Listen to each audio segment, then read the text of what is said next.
ദേവി ചേച്ചി ആണല്ലോ. ആ ദേവി ചേച്ചി, ഇതേതാ നമ്പര്?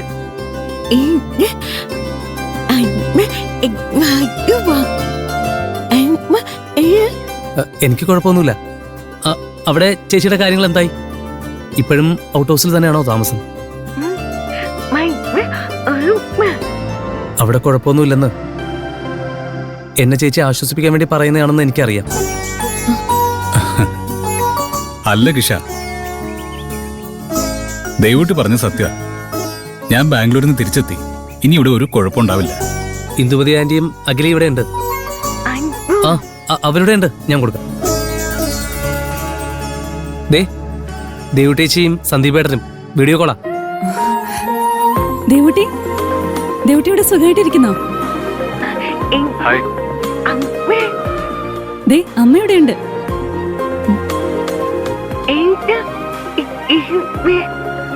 ഞങ്ങൾ എന്താ ഇവിടെയെന്നോ?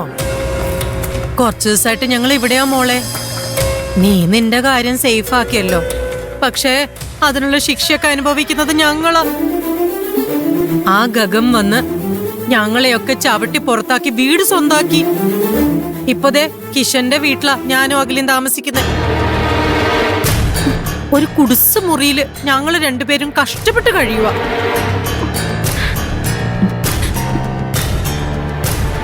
ഈ നശിച്ച സ്ഥലത്ത് നിന്ന് ഞങ്ങളെ എങ്ങനെയെങ്കിലും ഒന്ന് രക്ഷിക്കും മോളെ. ഞങ്ങളെ നിന്റെ ഒപ്പം കൂട്ടിക്കൊണ്ടുപോകാൻ പറ്റൂലേ നിനക്ക്?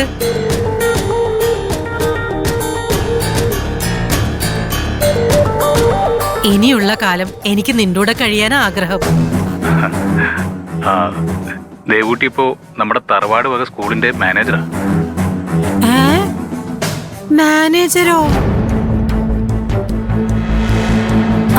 സന്ദീപിന്റെ കൂടെ പോയതുകൊണ്ട് നിന്റെ ജീവിതം മെച്ചപ്പെട്ടു. പക്ഷെ ഞങ്ങളുടെ കാര്യം അധോഗതിയായി. നിന്നെ കല്യാണം കഴിക്കാൻ പറ്റാത്തതിന്റെ പ്രതികാരത്തിനിപ്പോ അഖിലെ കല്യാണം കഴിക്കണം പറഞ്ഞ് നടക്കും അവൻ. ആന്റി പേടിക്കണ്ട, അങ്ങനെ ഒന്നും സംഭവിക്കാൻ പോകുന്നില്ല. അയാള് ദേവൂട്ടി അന്വേഷിച്ച് എവിടെയും വന്നിരുന്നു. ഇപ്പൊ ആ ഗഗനും വിക്രമനും പോലീസ് കസ്റ്റഡിയില്ല.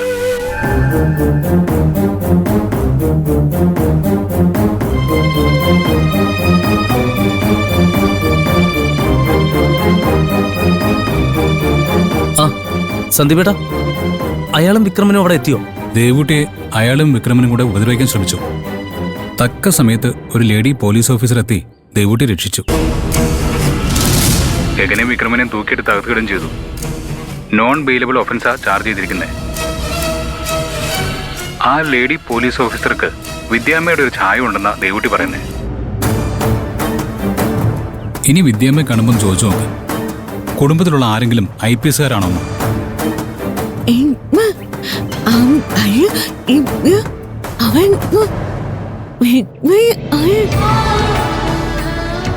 വിക്രമനെ ഗഗനെ അറസ്റ്റ് ചെയ്തതിനു ശേഷം അവര് ദേവൂട്ടിയെ നോക്കിയപ്പോ ദേവൂട്ടിക്ക് അത് വിദ്യാമ്മയാണെന്ന് തോന്നിയെന്ന്.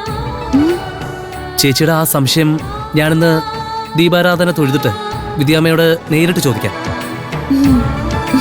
ഞാൻ അമ്പലത്തിലോട്ട് പോകാൻ വേണ്ടിട്ട് ഇറങ്ങിയതാ. എന്നാ നടക്കട്ടെ, ഞങ്ങൾ ഇടയ്ക്ക് വിളിക്കാം കേട്ടോ. ശരി സന്ദീപേട്ടാ. ശരി, ബൈ.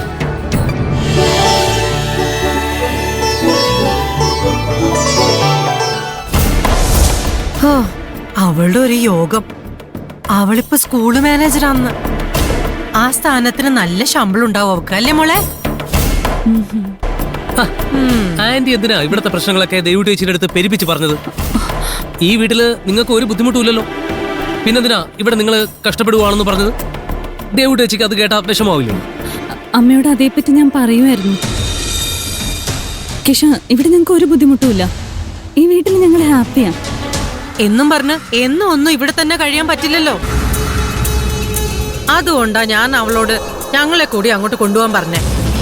അമ്മയുടെ ആഗ്രഹം അതാണെങ്കിലേ സന്ദീപേട്ടനോ ദേവൂട്ടി വരുമ്പോ അതങ്ങ് നേരിട്ട് പറഞ്ഞാ പോരെ. അതിന് ഇവിടെ ബുദ്ധിമുട്ടിയാ ജീവിക്കുന്നെന്ന് എന്തിനാ പറയാൻ പോയത്? അങ്ങനെ എന്തെങ്കിലും ഒരു ബുദ്ധിമുട്ട് നിങ്ങൾക്ക് ഇവിടെ തോന്നുന്നുണ്ടെങ്കിൽ അത് എന്നോട് തുറന്നു പറയാൻ മടിക്കരുത്.